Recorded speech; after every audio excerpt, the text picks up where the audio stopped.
ಹರಿ ಓಂ ನಿಶುಸೀದಗಣಪತೆ ಗಣೇಶುತ್ವಾಮಾಹುರ್ವಿಪ್ರತಮಂ ಕವೀನಾಂ ನರತೆ ತ್ವಕ್ರಿಯತೆ ಕಿಂಚನಾರೆ ಮಹಾಮರ್ಕಂ ಮಘವಂ ಚಿತ್ರಮರ್ಚ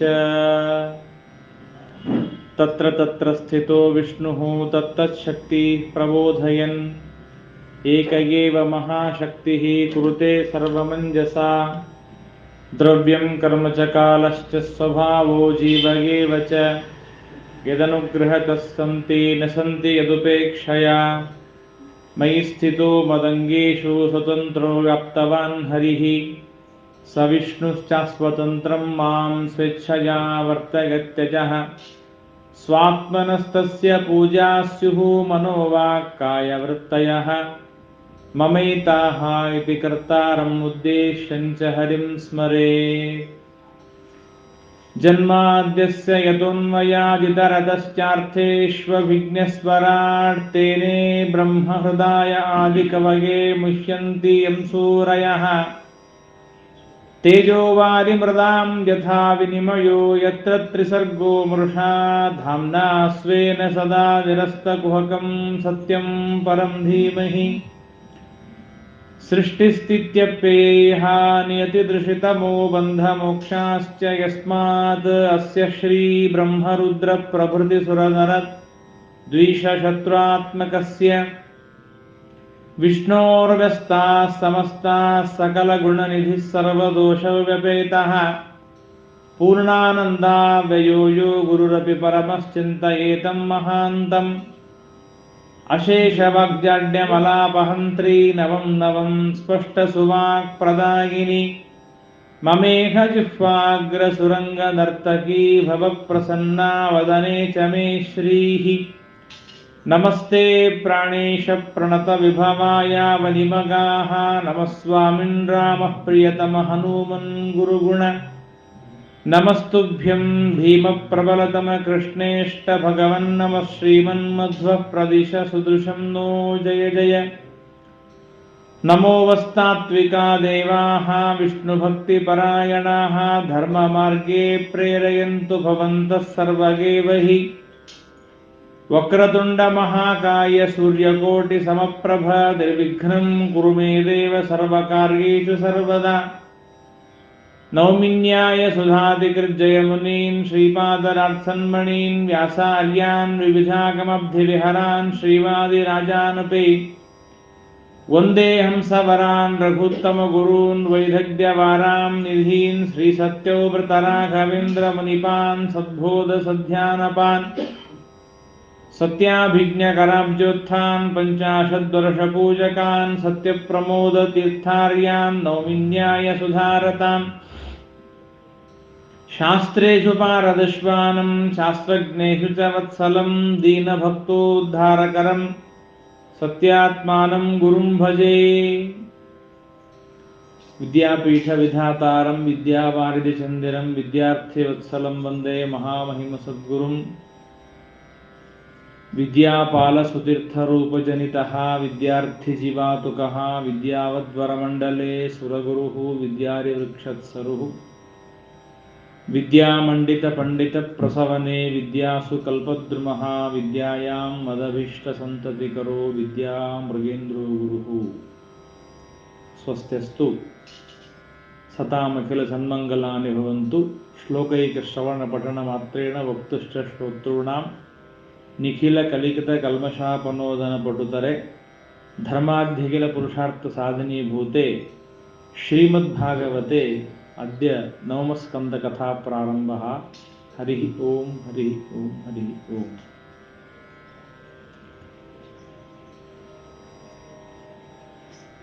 ಪುರಾಣಗಳಲ್ಲಿ ಒಂದು ಮಾತನ್ನು ನಾವು ಕೇಳ್ತೇವೆ. ತತ್ರಾಪಿ ಜನ್ಮ ಶತಕೋಟಿಷು ಮಾನುಷತ್ವಂ ತತ್ರಾಪಿ ಜನ್ಮ ಶತಕೋಟಿಷು ವೈಷ್ಣವತ್ವಂ ತತ್ರಾಪಿ ಜನ್ಮ ಶತಕೋಟಿಷು ಬ್ರಾಹ್ಮಣತ್ವಂ ತತ್ರಾಪಿ ಜನ್ಮ ಶತಕೋಟಿಷು ಮತ್ಪರತ್ವಂ. ನಮಗೆ ಈ ಜೀವನ ನಾನಾ ವಿಧವಾಗಿರುವಂತಹ ಯೋನಿಗಳ ಪ್ರಯಾಣದಲ್ಲಿ 100 ಕೋಟಿ ಜನ್ಮಗಳಾದ ಮೇಲೆ ಒಂದು ಬಾರಿ ಬರುವಂತಹ ದೇಹ ಅದು ಮನುಷ್ಯನ ದೇಹ. ಎಷ್ಟೋ ಜನ ಮನುಷ್ಯರಾಗಿದ್ದಾರೆ, ಆದರೆ ಮನುಷ್ಯರಾದವರೆಲ್ಲರೂ ಕೂಡ ಬ್ರಾಹ್ಮಣರಾಗಿದ್ದಾರೆ ಅಂತ ಹೇಳಲಿಕ್ಕೆ ಬರೋದಿಲ್ಲ. ಎಷ್ಟೋ ಜನ ಇದ್ದಾರೆ, ಕೋಟಿ ಕೋಟಿ ಜನ್ಮಗಳಾದ ಮೇಲೆ ಅವರು ಬ್ರಾಹ್ಮಣರಾಗಿದ್ದಾರೆ, ಆದರೆ ಬ್ರಾಹ್ಮಣರಾದರೂ ಕೂಡ ಕೋಟಿ ಕೋಟಿ ಜನ್ಮಗಳಾದ ಮೇಲೆ ಮತ್ತೆ ವೈಷ್ಣವರಾಗಿದ್ದಾರೆ. ವೈಷ್ಣವರಾದರೂ ಕೂಡ ವಿಷ್ಣು ಭಕ್ತಿಯ ಪರಂಪರೆಯಲ್ಲಿ ವೈಷ್ಣವರ ಮನೆಗಳಲ್ಲಿ ಮನೆತನದಲ್ಲಿ ಹುಟ್ಟಿ ಬಂದರೂ ಕೂಡ ಭಗವತ್ಪರರಾಗಿಲ್ಲ. ನಿರಂತರವಾಗಿ ಭಗವಂತನನ್ನ ಧ್ಯಾನ ಮಾಡುವಂತಹ, ದೇವರನ್ನ ಸ್ಮರಣೆ ಮಾಡುವಂತಹ,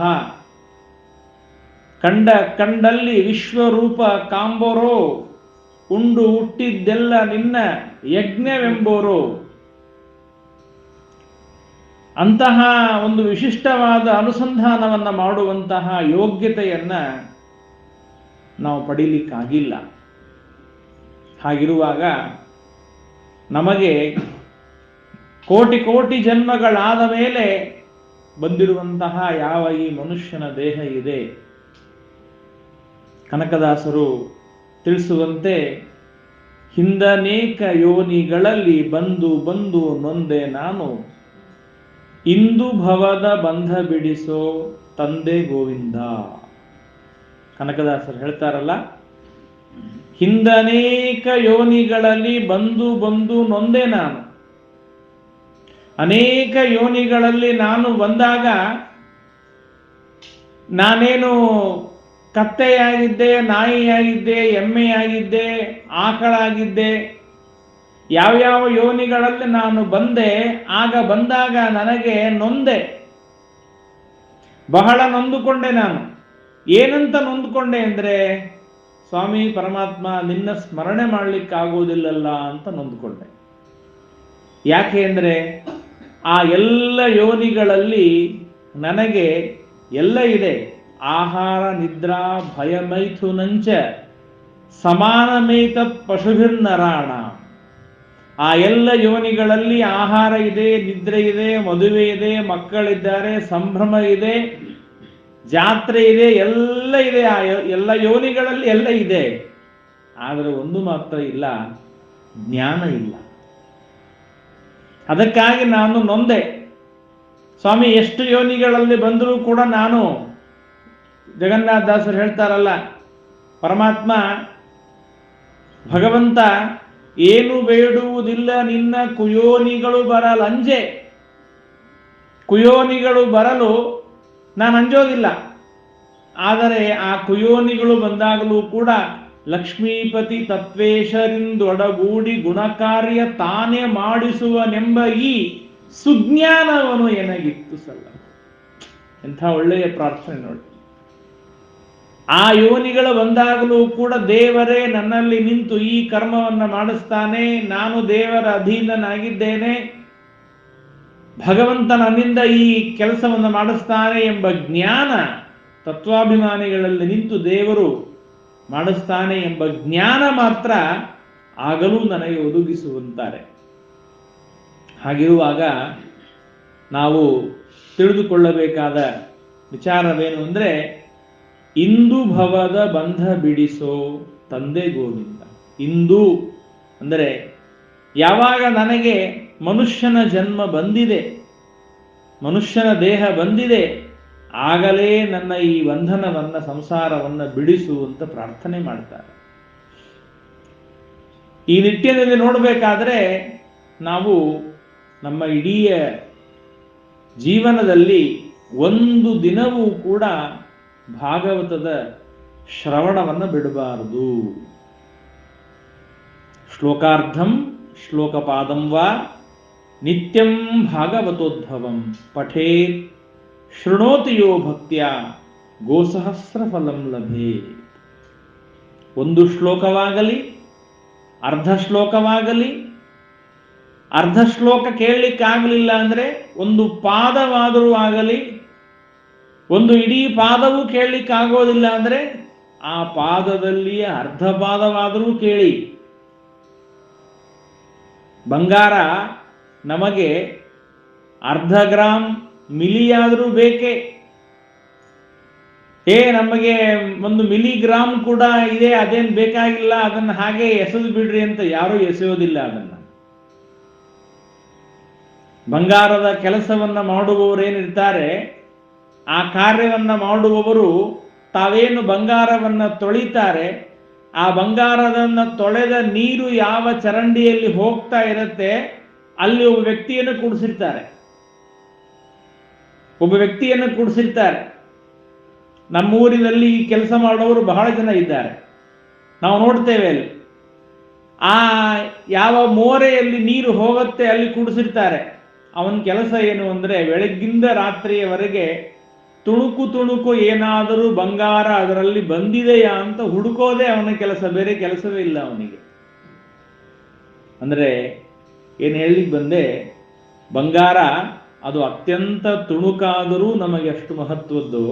ಹಾಗೆ ಭಾಗವತ ಅರ್ಧ ಶ್ಲೋಕವಾದರೂ ಬಹಳ ಮಹತ್ವದ್ದೇ.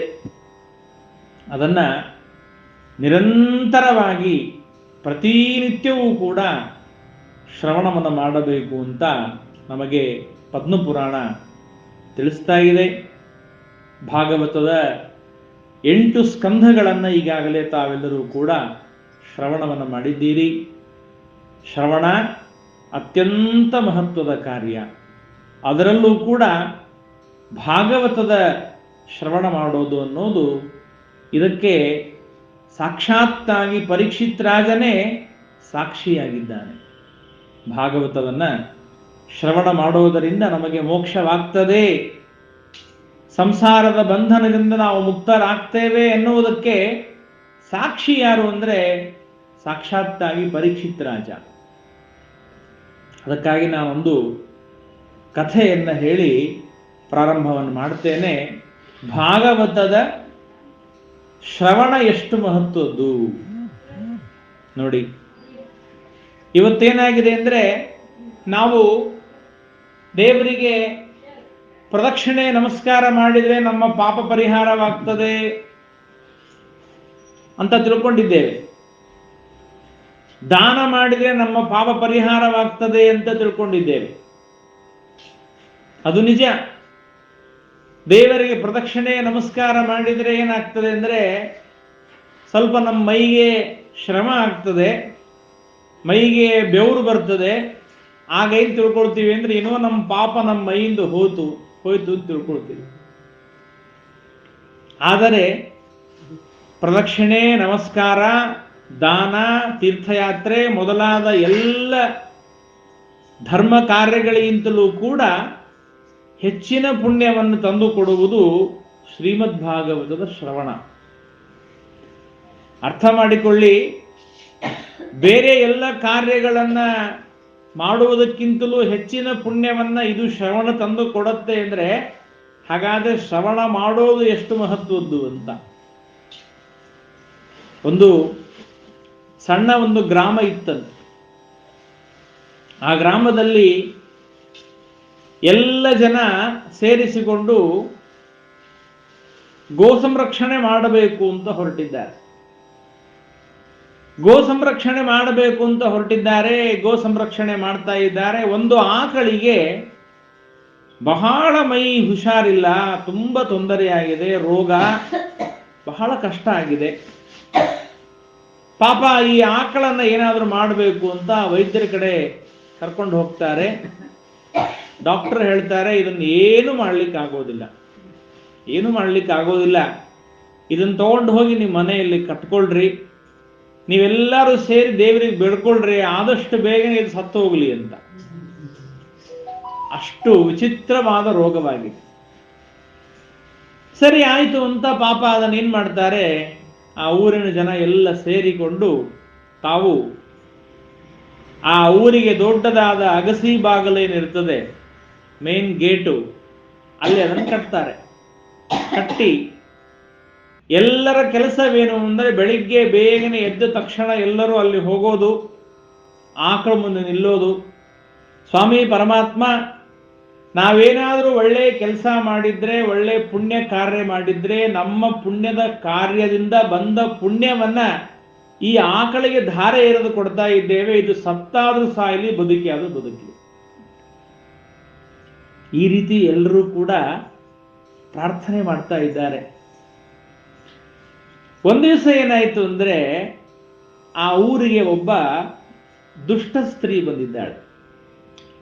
ಅವಳ ವೃತ್ತಿಯೇ ದುಷ್ಟವಾದ ವೃತ್ತಿ, ಮದ್ಯ ಮಾಂಸಗಳನ್ನ ಮಾರಾಟ ಮಾಡುವವಳು. ಬಂದಿದ್ದಾಳೆ, ನೋಡ್ತಾಳೆ, ಎಲ್ಲ ಜನ ಬೆಳಿಗ್ಗೆ ಬೆಳಿಗ್ಗೆ ಬರ್ತಾರೆ, ಏನಿದು ಏನು ಪ್ರಾರ್ಥನೆ ಮಾಡ್ತಾ ಇದ್ದಾರೆ. ಕೇಳಿದ್ರು, ಏನ್ ಮಾಡ್ತಾ ಇದ್ದೀರಿ ಅಂತ ಕೇಳ್ತಾಳೆ.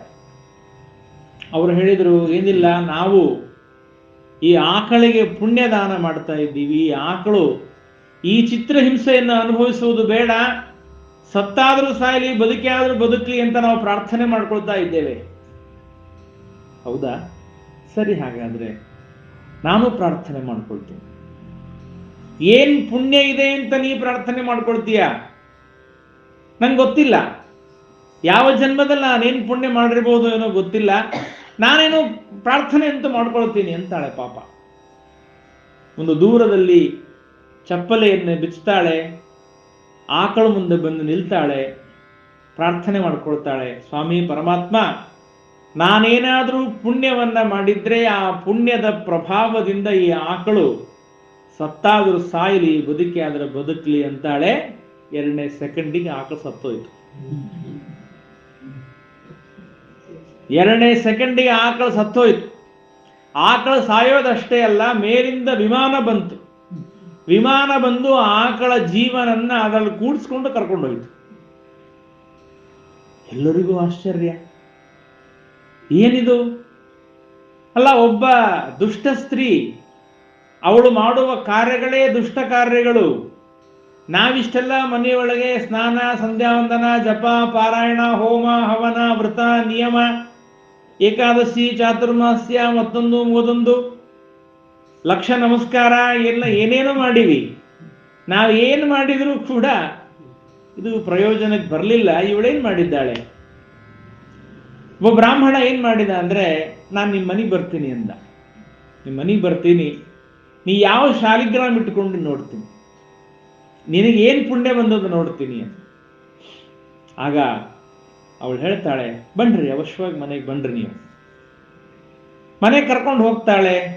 ಮನೆಯಲ್ಲಿ ಎಲ್ಲ, ಮನೆ ಒಳಗಡೆ ಕಟ್ಟೆ ಮೇಲೆ ಎಲ್ಲ ಮಾಂಸದ ಮುದ್ದೆಗಳು ಎಲ್ಲ ಇಟ್ಟಿದ್ದಾಳೆ, ಎಲ್ಲ ಮದ್ಯಪಾನ ಎಲ್ಲ ಇಟ್ಟಿದ್ದಾಳೆ. ನೋಡಿದ, ಆಶ್ಚರ್ಯವಾಯಿತು, ಏನ್ ಮಾಡ್ತೀನಿ ನೀನು? ಅವಳು ಹೇಳಿದ್ಲು, ನಾನೇನು ಮಾಡೋದಿಲ್ಲ, ಪ್ರತಿನಿತ್ಯ ಬೆಳಿಗ್ಗೆ ಮನೆಯಿಂದ ಹೊರಗೆ ಹೋಗುವಾಗ ನಮ್ಮ ಮನೆಯ ಒಳಗೊಂದು ಗಿಳಿ ಸಾಕಿ, ಆ ಗಿಳಿಗೆ ಒಂದು ಶ್ಲೋಕ ಭಾಗವತ ಬಾಯಿಲೆ ಬರ್ತದೆ. ಆ ಗಿಳಿಗೆ ಒಂದು ಶ್ಲೋಕ ಭಾಗವತ ಬಾಯಿಲೆ ಬರ್ತದೆ. ಜನ್ಮಲಾಭ ಪರಃ ಪುಂಸಾಂ ಅಂತೇ ನಾರಾಯಣ ಸ್ಮೃತಿ. ಒಂದು ಶ್ಲೋಕ ಬಾಯಿಲೆ ಬರ್ತದೆ, ಆ ಶ್ಲೋಕವನ್ನ ಅದು ಅನ್ನತ್ತೆ, ನಾನು ಕಿವಿಯಿಂದ ಕೇಳ್ತೇನೆ, ಬೇರೆ ಇನ್ನೇನು ಮಾಡೋದಿಲ್ಲ.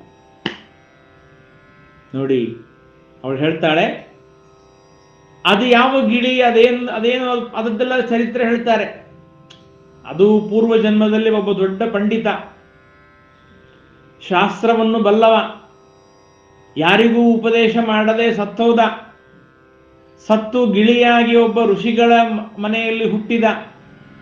ಆ ಋಷಿಕುಮಾರರೆಲ್ಲ ಸೇರಿ ಭಾಗವತವನ್ನು ಪಾರಾಯಣ ಮಾಡ್ತಾ ಮಾಡ್ತಾ ಮಾಡ್ತಾ ಗಿಳಿಗೂ ಆ ಭಾಗವತ ಶ್ಲೋಕವನ್ನು ಕಲಿಸಿದ್ರು. ಅದು ಪಾರಾಯಣ ಮಾಡ್ತಾ ಇತ್ತು. ಒಂದಾನೊಂದು ದಿವಸ ಯಾವುದೋ ಒಬ್ಬ ಬೇಟೆಗಾರ ಬಂದು ಆ ಗಿಳಿಯನ್ನ ಅಪಹಾರ ಮಾಡ್ಕೊಂಡು ಹೋದ, ಚೆನ್ನಾಗಿದೆ ಅಂತ. ಆ ಬೇಟೆಗಾರ ಅಪಹಾರ ಮಾಡಿದ ಗಿಳಿಯನ್ನ ಇವಳು 10,000 ರೂಪಾಯಿ ಕೊಟ್ಟು ಕೊಂಡುಕೊಂಡಿದ್ದಾಳೆ. ಇವಳ ಮನೆಯಲ್ಲಿ ಆ ಗಿಳಿ ಬಂದು ಕೂತಿದೆ. ಆ ಗಿಳಿ ಪ್ರತಿನಿತ್ಯ ಒಂದು ಶ್ಲೋಕ ಭಾಗವತವನ್ನು ಹೇಳ್ತಾ ಇದೆ, ಅವಳದನ್ನು ಶ್ರವಣ ಮಾಡ್ತಾ ಇದ್ದಾಳೆ. ಯೋಚನೆ ಮಾಡಿ, ಭಾಗವತ ಶ್ಲೋಕದ ಅರ್ಥವನ್ನ ಹೇಳ್ತಾ ಇಲ್ಲ, ಅದು ಬರೀ ಶ್ಲೋಕವನ್ನ ಪಾರಾಯಣ ಮಾಡ್ತಾ ಇದೆ. ಅದನ್ನು ಇವಳು ಕೇಳ್ತಾ ಇದ್ದಾಳೆ. ಇದರ ಅಭಿಪ್ರಾಯ, ಅರ್ಥವಾದ ಏನು ಅಂದ್ರೆ, ನಾವೆಲ್ಲರೂ ಹಾಗಾದ್ರೆ ಮಾಡಬಾರದ ಕೆಟ್ಟ ಕೆಲಸಗಳನ್ನೆಲ್ಲ ಮಾಡಿ, ಆ ಎಲ್ಲ ಕೆಟ್ಟ ಕೆಲಸಗಳನ್ನ ಮಾಡಿ ಯಾರೋ ಒಬ್ರು ಭಾಗವತವನ್ನು ಹೇಳ್ತಾ ಇದ್ರೆ ಆ ಶ್ಲೋಕ ಕೇಳ್ಬಿಟ್ರೆ ಆಯ್ತು. ನೋಡಿ, ಪುರಾಣದ ಕಥೆಗಳಿಗೆ ಚೆನ್ನಾಗಿ ಅರ್ಥ ಮಾಡಿಕೊಳ್ಳಬೇಕು, ಅದನ್ನು ಅರ್ಥವಾದ ಇದೆ ಅದರಲ್ಲಿ. ಹಾಗಾದ್ರೆ ಇವಳಿಗಿಂತಲೂ ಮುಂಚೆ ಬಂದವರು ಚಾತುರ್ಮಾಸ್ಯ ವ್ರತ, ಏಕಾದಶ ವ್ರತ, ಪಾರಾಯಣ, ಜಪ, ಹೋಮ ಮಾಡಿದವರಿಗೆ ಪುಣ್ಯವೇ ಇಲ್ವಾ? ಹಾಗಾದ್ರೆ ಆ ಭಾಗವತದ ಪದ್ಮಪುರಾಣದ ಈ ಕಥೆಯ ಅಭಿಪ್ರಾಯವೇನು ಅಂದ್ರೆ, ಶ್ರವಣ ಮಾಡ್ರಿ ಅನ್ನುವುದೇ ಮುಖ್ಯ ತಾತ್ಪರ್ಯ. ಇದರ ತಾತ್ಪರ್ಯವೇನು ಅಂದ್ರೆ, ನೀವು ಏನೇ ಮಾಡ್ರಿ ಬಿಡ್ರಿ, ಭಾಗವತವನ್ನ ಪ್ರತಿನಿತ್ಯವೂ ಕೂಡ ಶ್ರವಣ ಮಾಡಬೇಕು. ನೋಡಿ, ಶ್ರವಣ ಮಾಡೋದ್ರಿಂದ ಏನು ಪುಣ್ಯ ಇದೆ ಅನ್ನೋದನ್ನು ನಮಗೆ ಆ ಒಂದು ಕಥೆಯಲ್ಲಿ ತಿಳಿಸಿಕೊಡ್ತಾರೆ. ಹಾಗಾಗಿ ಅಂತಹ ಭಾಗವತದ 8 ಸ್ಕಂಧಗಳ ಶ್ರವಣವನ್ನು ತಾವು ಮಾಡಿದ್ದೀರಿ. 9ನೇ ಸ್ಕಂಧಕ್ಕೆ ನಾವು ಕಾಲಿಡ್ತಾ ಇದ್ದೇವೆ. ರಾಜ ಪ್ರಶ್ನೆ ಮಾಡ್ತಾ ಇದ್ದಾನೆ. ಮನ್ವಂತರಾಣಿ ಸರ್ವಾಣಿ ತ್ವಯೋಕ್ತಾನಿ ಶ್ರುತಾನಿ ಮೇ ವೀರ್ಯಾಣ್ಯನಂತ ವೀರ್ಯಸ್ಯ ಹರೇಸ್ತತ್ರ ಕೃತಾನಿ ಚ. ಸ್ವಾಮಿ ಶುಕಾಚಾರ್ಯರೇ, ನೀವು ನನಗೆ ಮನ್ವಂತರದ ಕಥೆಗಳನ್ನು ಹೇಳಿದ್ದೀರಿ. ಯಾವ್ಯಾವ ಮನ್ವಂತರದಲ್ಲಿ ಯಾವ್ಯಾವ ದೇವತೆಗಳು ಬರ್ತಾರೆ, ಅಲ್ಲಿ ಯಾರು ರಾಜರಾಗ್ತಾರೆ, ಯಾರು ಋಷಿಗಳಾಗ್ತಾರೆ, ಎಲ್ಲ ಕಥೆಗಳನ್ನು ನನಗೆ ತಿಳಿಸಿಕೊಟ್ಟಿದ್ದೀರಿ. ಕೊನೆಯದಾಗಿ ಯಾವ ವೈವಸ್ವತ ಮನ್ವಂತರದ ಕಥೆಯನ್ನು ನೀವು ಹೇಳುವಾಗ ಯಾವ ಒಬ್ಬ ಸತ್ಯವ್ರತ ಮಹಾರಾಜನ ಕಥೆಯನ್ನು ಹೇಳಿದ್ದೀರಲ್ಲ, ಅಲ್ಲಿ ಮತ್ಸ್ಯರೂಪಿಯಾದ ಪರಮಾತ್ಮ ಬಂದು ಅವನಿಗೆ ಉಪದೇಶ ಮಾಡ್ತಾನೆ. ಆ ಉಪದೇಶ ಮಾಡಿಸಿಕೊಂಡಿರುವಂತಹ ಯಾವ ಸತ್ಯವ್ರತ ರಾಜ ಇದ್ದಾನೆ, ಅವನೇ ಮುಂದಿನ ಜನ್ಮದಲ್ಲಿ ವೈವಸ್ವತ ಮನುವಾಗಿ ಹುಟ್ಟಿ ಬರ್ತಾನೆ. ವಿವಸ್ವಾನ್ ನಾಮಕ ಸೂರ್ಯನ ಮಗನಾಗಿ ಹುಟ್ಟಿ ಬರ್ತಾನೆ. ಅವನಿಗೆ ಅನೇಕ ಜನ ಇಕ್ಷ್ವಾಕು ಮೊದಲಾಗಿರತಕ್ಕಂತಹ ರಾಜರಾಗಿ ಮಕ್ಕಳಾಗಿ ಹುಟ್ಟುತ್ತಾ ಇದ್ದಾರೆ. ಆ ವಂಶವನ್ನು ನನಗೆ ಪ್ರತ್ಯೇಕವಾಗಿ ಸೂರ್ಯವಂಶದ ಕಥೆಯನ್ನ, ಚಂದ್ರವಂಶದ ಕಥೆಯನ್ನ ಹೇಳ್ರಿ ಎಂಬುದಾಗಿ ಪ್ರಾರ್ಥನೆ ಮಾಡ್ಕೊಳ್ತಾ ಇದ್ದಾನೆ. ಕೀರ್ತಯಸ್ವ ಮಹಾಭಾಗ ನಿತ್ಯಂ ಶುಶ್ರೂಷತಾಂ ಹೀನಃ. ನೋಡಿ, ತಿಳಿಯಬೇಕಾದ ವಿಚಾರವೇನು ಅಂದರೆ, ಈ ನವಮಸ್ಕಂಧದಲ್ಲಿ ಸೂರ್ಯವಂಶದ ರಾಜರ ಕಥೆಗಳೆಲ್ಲ ಬರ್ತದೆ, ಚಂದ್ರವಂಶದ ರಾಜರ ಕಥೆಗಳೆಲ್ಲ ಬರ್ತದೆ. ಈ ರಾಜರ ಕಥೆಗಳಿಗೂ ಭಾಗವತಕ್ಕೂ ಏನು ಸಂಬಂಧ? ಭಾಗವತಕ್ಕೂ ರಾಜರ ಕಥೆಗಳಿಗೂ ಏನು ಸಂಬಂಧ? ಇದೇನು ದೇವರ ಮಹಿಮೆಯ? ದೇವರ ಮಹಿಮೆ ಅಲ್ಲ. ಹಾಗಾದ್ರೆ ರಾಜರ ಕಥೆಗಳನ್ನು ಯಾಕೆ ಕೇಳಬೇಕು ನಾವು? ಅಂದ್ರೆ ಇದೊಂದು ನವಮಸ್ಕಂಧ ಅಂದ್ರೆ ಇದೊಂದು ಮಿನಿ ಹರಿವಂಶ ಇದ್ದ ಹಾಗೆ. ಹರಿವಂಶದಲ್ಲಿ ವಿಸ್ತಾರವಾಗಿ ಭಗವಂತನ ವಂಶಗಳ ಕಥೆಯನ್ನು ಹೇಳ್ತಾ ಬರ್ತಾರೆ, ವಿಸ್ತಾರವಾಗಿ ಅಲ್ಲಿ ತಿಳಿಸ್ತಾರೆ. ಅದರ ಒಂದು ಕನ್ನಡಿಯ ರೂಪದಂತೆ ಇರತಕ್ಕಂಥದ್ದು ನವಮಸ್ಕಂಧ. ಈ ನವಮಸ್ಕಂಧದಲ್ಲಿ ಬರುವ ಎಲ್ಲ ಮಹಾತ್ಮರಾದ ಜ್ಞಾನಿಗಳಾದ ರಾಜರ ಕಥೆಗಳನ್ನು ಕೇಳೋದರಿಂದ ನಮಗೇನಾಗತ್ತೆ ಅಂದರೆ, ನಾರಾಯಣ ಪಂಡಿತಾಚಾರ್ಯ ಹೇಳ್ತಾರಲ್ಲ, ಕಿಂತುತ್ತಮ ಶ್ಲೋಕ ಶಿಖಾಮಣೀನಾಂ ಮನೋವಿಶುದ್ಧೈ ಚರಿತಾನುವಾದ. ನೋಡಿ, ಮಹಾತ್ಮರ ಕಥೆಯನ್ನ, ರಾಜರ ಕಥೆಗಳನ್ನು ಯಾಕೆ ನಾವು ಕೇಳಬೇಕು ಅಂದರೆ, ಆ ರಾಜರ ಕಥೆಗಳನ್ನು ಕೇಳೋದರಿಂದ ನಮ್ಮ ಮನಸ್ಸು ಶುದ್ಧವಾಗ್ತದೆ. ವೈಷ್ಣವಾನಾಂತು ಚರಿತಂ ವಿಷ್ಣೂದ್ರೇಕಾಯ ಕಥ್ಯತೆ. ವೈಷ್ಣವಾನಾಂತು ಚರಿತಂ, ವೈಷ್ಣವರ ಚರಿತ್ರೆಯನ್ನ, ಮಹಾತ್ಮರ ಚರಿತ್ರೆಯನ್ನು ಯಾಕೆ ಹೇಳಬೇಕು ನಾವು ಅಂತ ಕೇಳಿದ್ರೆ, ವಿಷ್ಣೂದ್ರೇಕಾಯ ಕಥ್ಯತೆ. ವಿಷ್ಣು ಸರ್ವೋತ್ತಮತ್ವವನ್ನ ಇನ್ನೂ ಚೆನ್ನಾಗಿ ಬಲಪಡಿಸಿಕೊಳ್ಳೋದಕ್ಕಾಗಿ ವೈಷ್ಣವರ ಕಥೆಯನ್ನು ಕೇಳಬೇಕು. ಓ, ಇಂತಹ ವಿಷ್ಣು ಭಕ್ತರಿದ್ದಾರ, ವಿಷ್ಣು ಭಕ್ತರೇ ಹೀಗಿದ್ದಾರೆ. ಒಂದು ಏಕಾದಶಿ ವ್ರತವನ್ನ ಮಾಡಿದ ಅಂಬರೀಷ ಮಹಾರಾಜನ ಕಥೆಯೇ ಹೀಗಿದೆ. ಅವನಿಗೆ ದೇವರು ಸುದರ್ಶನ ಚಕ್ರವನ್ನು ಕೊಟ್ಟಿದ್ದ ಅಂದಮೇಲೆ ಅಂಬರೀಷ ಮಹಾರಾಜನೇ ಹೀಗಿದ್ದಾನೆ ಅಂದ್ರೆ ದೇವರು ಹೇಗಿರ್ಲಿಕ್ಕಿಲ್ಲ. ಹಾಗಾದ್ರೆ ವಿಷ್ಣು ಭಕ್ತರಾದ ವಾಯುದೇವರು ಹೇಗಿರಲಿಕ್ಕಿಲ್ಲ ಹಾಗಾದರೆ ಎನ್ನುವ ಆ ವಿಷ್ಣು ಸರ್ವೋತ್ತಮತ್ವವನ್ನು ವಿಶೇಷವಾಗಿ ಒಂದು ತಿಳಿದುಕೊಳ್ಳುವುದಕ್ಕಾಗಿ ವೈಷ್ಣವರ ಚರಿತ್ರೆಯನ್ನು ಅವಶ್ಯವಾಗಿ ನಾವು ಕೇಳಬೇಕು. ಅದರ ಜೊತೆಗೆ ಭಾಗವತದ ಸ್ಕಂಧ ಮಹಾತ್ಮ್ಯದಲ್ಲಿ ಭಾಗವತದ ಒಂದೊಂದು ಸ್ಕಂಧಕ್ಕೆ ಒಂದೊಂದು ಮಹಿಮೆಯನ್ನು ಹೇಳಿದ್ದಾರೆ. ಯಾವ್ಯಾವ ಸ್ಕಂಧವನ್ನು ಶ್ರವಣ ಮಾಡೋದ್ರಿಂದ ಏನೇನು ಪುಣ್ಯ ಬರ್ತದೆ ಅನ್ನೋದನ್ನು ನಮಗೆ ತಿಳಿಸ್ತಾರೆ. ಅದರಲ್ಲಿ 9ನೇ ಸ್ಕಂಧವನ್ನು ಕೇಳೋದರಿಂದ ವಂಶಾಭಿವೃದ್ಧಿಯಾಗತ್ತೆ ಅಂತ ಹೇಳ್ತಾರೆ. ಹಾಗಾಗಿ ನಮಗೆಲ್ಲರಿಗೂ ಕೂಡ ಇವತ್ತು ಮಕ್ಕಳಿಗೆ ವಿವಾಹವಾಗಬೇಕು, ವಿವಾಹಿತರಾದ ಮಕ್ಕಳಿಗೆ ವಂಶ ಅಭಿವೃದ್ಧಿಯಾಗಬೇಕು, ಆ ಮಕ್ಕಳು ವಿದ್ಯಾವಂತರಾಗಬೇಕು, ಜ್ಞಾನಿಗಳಾಗಬೇಕು, ಗುರುಭಕ್ತರಾಗಬೇಕು, ವಿಷ್ಣು ಭಕ್ತರಾಗಬೇಕು, ವಂಶ ಪರಂಪರೆ ಹಾಗೆ ಬೆಳೆಯಬೇಕು ಅನ್ನೋದಕ್ಕಾಗಿ ಈ ನವಮಸ್ಕಂಧವನ್ನು ನಾವು ಕೇಳಬಹುದು. ಮತ್ತು ಅದೇ ರೀತಿಯಾಗಿ ದೇವರ ಒಂದೊಂದು ಅವಯವಗಳೇ ಒಂದು ಭಾಗವತ. ದೇವರ ಭಗವಂತನ ಒಂದೊಂದು ಕಾಲು, ಭಗವಂತನ ಪಾದ, ಭಗವಂತನ ತೊಡೆ, ಭಗವಂತನ ಉದರ, ಒಂದೊಂದು ಸ್ಕಂದಗಳು ಭಗವಂತನ ಒಂದೊಂದು ಅವಯವ. ಹಾಗಾಗಿ ನೀವು ಮೊದಲನೇ ಸ್ಕಂದವನ್ನು ಕೇಳ್ತಾ ಇದ್ದೀರಿ ಅಂದರೆ ಭಗವಂತನ ಪಾದವನ್ನೇ ಮುಟ್ತಾ ಇದ್ದೀರಿ ಎಂಬ ಅನುಸಂಧಾನ. ಹಾಗೆ ಈ ನವಮಸ್ಕಂಧ ಪರಮಾತ್ಮನ ಕಂಠಸ್ಥಾನದಲ್ಲಿ ಬರ್ತಾ ಇದೆ. ಹಾಗಾಗಿ ಭಗವಂತನಿಗೆ ತಾವು 7 ದಿವಸಗಳ ಕಾಲ ನವಮಸ್ಕಂಧದ ಆ ಒಂದು ಉಪನ್ಯಾಸವನ್ನ, ಪ್ರವಚನವನ್ನ ಶ್ರವಣ ಮಾಡಿ ಆ ದೇವರ ಕಂಠದಲ್ಲಿ ಈ ನವಮಸ್ಕಂಧದಲ್ಲಿ ಬಂದ ಎಲ್ಲ ರಾಜರುಗಳ ಕಥೆಗಳೆಂಬ ಹೂಗಳನ್ನು ಪೋಣಿಸಿ ಭಗವಂತನಿಗೆ ಮಾಲೆಯಾಗಿ ಸಮರ್ಪಣೆ ಮಾಡಬಹುದು ಕಂಠಕ್ಕೆ. ಅದಕ್ಕೋಸ್ಕರವಾಗಿ ಇದು ನವಮಸ್ಕಂಧ ಅಷ್ಟು ಮಹತ್ವದ ಒಂದು ಅಂಶವನ್ನು ಪಡಿತಾ ಇದೆ. ಅದಕ್ಕಾಗಿ ರಾಜ ಹೇಳ್ತಾ ಇದ್ದಾನೆ, ಕೀರ್ತಯಸ್ವ ಮಹಾಭಾಗ ನಿತ್ಯಂ ಶುಶ್ರೂಷತಾಂ ಧೀನಃ. ನಿತ್ಯದಲ್ಲೂ ಕೂಡ ನಾನು ಶ್ರವಣ ಮಾಡಬೇಕು ಅಂತ ಅಪೇಕ್ಷೆ ಪಟ್ಟಿದ್ದೇನೆ ಅಂದಾಗ ಶುಕಾಚಾರ್ಯ ಹೇಳ್ತಾರೆ, ಶ್ರೂಯತಾಂ ಮಾನವೋ ವಂಶಃ ಪ್ರಾಚುರ್ಯೇಣ ಪರಂತಪ ನ ಶಕ್ಯತೆ ವಿಸ್ತರತಃ ವಸ್ತುಂ ವರ್ಷಶತೈರಪಿ. ನೋಡಪ್ಪ, ಈ ಸೂರ್ಯವಂಶದ ಚರಿತ್ರೆಯನ್ನ, ರಾಜರುಗಳ ಚರಿತ್ರೆಯನ್ನ ಹೇಳಬೇಕು ಅಂತಾದರೆ ವಕ್ತುಂ ವರ್ಷಶತೈರಪಿ, 100 ವರ್ಷಗಳ ಕಾಲ ಹೇಳಿದರೂ ಕೂಡ ಮುಗಿಯುವುದಿಲ್ಲ, ಅಷ್ಟು ವಿಸ್ತಾರವಾಗಿದೆ. ಅದಕ್ಕಾಗಿ ನಾನು ಎಷ್ಟು ಸಾಧ್ಯವೋ ಅಷ್ಟು ನಿನಗೆ ಪ್ರಯತ್ನವನ್ನು ಮಾಡಿ ತಿಳಿಸ್ತೇನೆ ಅಂತ ಶುಕಾಚಾರ್ಯರು ಹೇಳ್ತಾರೆ.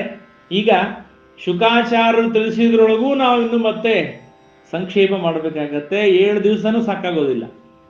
7 ದಿವಸವೂ ಕೂಡ ನಮಗೆ ಕಡಿಮೆಯಾಗತ್ತೆ. ಯಾವುದೇ ಸ್ಕಂಧವನ್ನು ತೆಗೆದುಕೊಳ್ಳಿ, ನಾನು ಅದಕ್ಕಾಗಿ ಹೇಳ್ತಾ ಇರ್ತೀನಿ, ಭಾಗವತದ ಮಹಿಮೆ ಅಂದರೆ ಏನು ಗೊತ್ತಾ? ಯಾವುದೇ ಸ್ಕಂಧವನ್ನು ಪ್ರಾರಂಭ ಮಾಡಿ ಅದನ್ನು ಪೂರ್ಣವಾಗಿ ಹೇಳಲಿಕ್ಕಾಗದೇ ಇರುವುದೇ ಭಾಗವತದ ಮಹಿಮೆ. ಅದೇ ಭಾಗವತದ ಮಹಿಮೆ. ಅದಕ್ಕಾಗಿ ನೋಡಿ ಹೇಳ್ತಾರೆ, ಪರಾವರೇಶಾಂ ಭೂತಾನಾಂ ಆತ್ಮಾಯ ಪುರುಷಃ ಪರಃ ಸಯೇವಾಸೀಜಿತಂ ವಿಶ್ವಂ ಕಲ್ಪಾಂತೆ ಅನ್ಯನ್ನ ಕಿಂಚನ.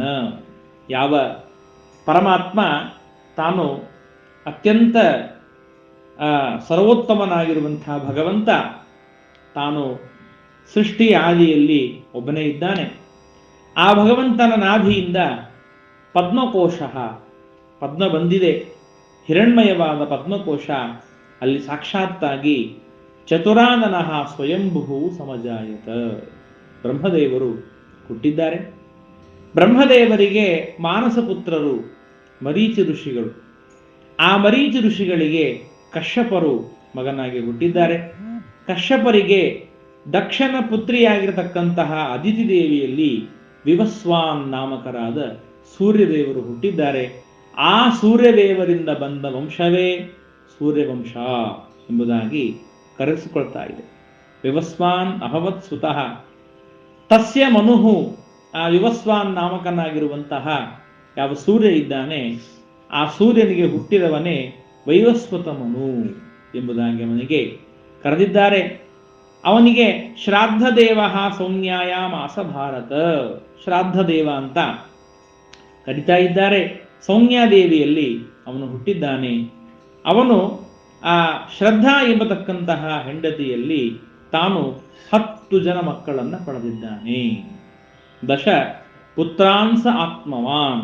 ಯಾರ್ಯಾರು ಅಂತ ಕೇಳಿದ್ರೆ ಇಕ್ಷ್ವಾಕು, ನೃಗ, ಶರ್ಯಾತಿ, ದಿಷ್ಟ, ದೃಷ್ಟ, ಕರೂಷಕ, ನರಿಷ್ಯಂತ, ಪೃಷಧ್ರ, ನಾಭಾಗ, ನಭಾ ಎಂಬುದಾಗಿ 10 ಜನ ಮಕ್ಕಳು ಅವನಲ್ಲಿ ಹುಟ್ಟಿ ಬರ್ತಾ ಇದ್ದಾರೆ. ಏನಾಯಿತು ಅಂತ ಕೇಳಿದರೆ ಈ 10 ಜನ ಹುಟ್ಟೋದಕ್ಕಿಂತಲೂ ಪೂರ್ವದಲ್ಲಿ ಏನಾಗಿತ್ತು? ಒಂದು ವಿಚಿತ್ರವಾದ ಘಟನೆ ನಡೀತಾ ಇದೆ. ಅಪ್ರಜಸ್ಯ ಮನೋಪೂರ್ವಂ ವಸಿಷ್ಠೋ ಭಗವಾನ್ ಕಿಲ. ಮಕ್ಕಳಾಗದೇ ಇರುವಾಗ ನೋಡಿ, ಆಗಿನ ಕಾಲದಲ್ಲಿ ಋಷಿಗಳು ಹೇಗಿದ್ರು, ಯಜಮಾನರು ಹೇಗಿದ್ರು, ಮಂತ್ರಗಳ ಪ್ರಭಾವ ಹೇಗಿತ್ತು, ಮಂತ್ರಗಳನ್ನು ಹೇಗೆ ಪ್ರಯೋಗ ಮಾಡ್ತಾ ಇದ್ರು, ಅದು ಬಹಳ ಮಹತ್ವ ನೋಡಿ. ಆಗ ಹೇಳ್ತಾನೆ ಮನು, ನನಗೆ ಒಳ್ಳೆಯ ಸಂತಾನವಾಗಬೇಕು, ಉತ್ತಮವಾದ ಮಕ್ಕಳಾಗಬೇಕು, ನೀವೊಂದು ಯಾಗವನ್ನು ಮಾಡಿ. ಆಗ ವಸಿಷ್ಠ ಋಷಿಗಳು ಮಿತ್ರಾವರುಣ ಯಾಗವನ್ನು ಮಾಡಿದ್ದಾರೆ. ಮಿತ್ರಾವರುಣ ಯಾಗವನ್ನು ಮಾಡಿ ಹೇಳ್ತಾರೆ, ನೋಡಪ್ಪ, ಅವರಿಗೆ ಒಳ್ಳೆಯ ಗಂಡು ಸಂತಾನ ಆಗಬೇಕಾಗಿದೆ, ನೀವೆಲ್ಲರೂ ಕೂಡ ಗಂಡು ಸಂತಾನ ಆಗುವ ಹಾಗೆ ಮಂತ್ರವನ್ನು ಪಠಣ ಮಾಡಿ, ಗಂಡು ಸಂತಾನ ಆಗುವ ಹಾಗೆ ನೀವು ಮತ್ತೆ ಹವಿಸ್ಸನ್ನು ಹಾಕಬೇಕು ಅಂತ ಎಲ್ಲ ವರಿಷ್ಠರು ಎಲ್ಲ ತಮ್ಮ ಹೋತೃಗಳಿಗೆಲ್ಲರಿಗೂ ಕೂಡ ಹೇಳಿದ್ದಾರೆ.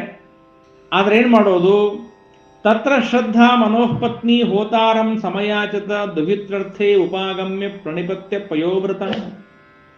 ವಸಿಷ್ಠ ಋಷಿಗಳು ಹೀಗೆ ಹೇಳಿದ ಮೇಲೂ ಕೂಡ ಆ ಶ್ರದ್ಧಾ ಎನ್ನುವಂತಹ ಯಾವ ಶ್ರಾದ್ದ ದೇವನ ಹೆಂಡತಿ ಇದ್ದಾಳೆ, ವಯೋಸ್ಪತ ಮನುವಿನ ಹೆಂಡತಿ, ಅವಳು ಬಂದು ಹೇಳ್ತಾಳೆ, ಇಲ್ಲ, ನನಗೆ ಹೆಣ್ಣು ಮಗು ಆಗಬೇಕು ಅಂತ ಅಪೇಕ್ಷೆ ಇದೆ. ನೋಡಿ, ಹೀಗೆ ಇರ್ತದೆ ಪಾಪ. ಕೆಲವರಿಗೆ ಹೆಣ್ಣು ಮಗು ಬೇಕು ಅಂತ ಅಪೇಕ್ಷೆ ಇರ್ತದೆ, ಅವರಿಗೆ ಗಂಡು ಮಗು ಆಗಿಬಿಡುತ್ತೆ. ಕೆಲವರಿಗೆ ಗಂಡು ಮಗು ಬೇಕು ಅಂತ ಅಪೇಕ್ಷೆ ಇರುತ್ತೆ, ಸಾಲಾಗಿ 4-5 ಹೆಣ್ಣು ಮಕ್ಕಳಾಗ್ತಾರೆ. ಅದು ನಮ್ಮ ಕೈಯಲ್ಲಿಲ್ಲ.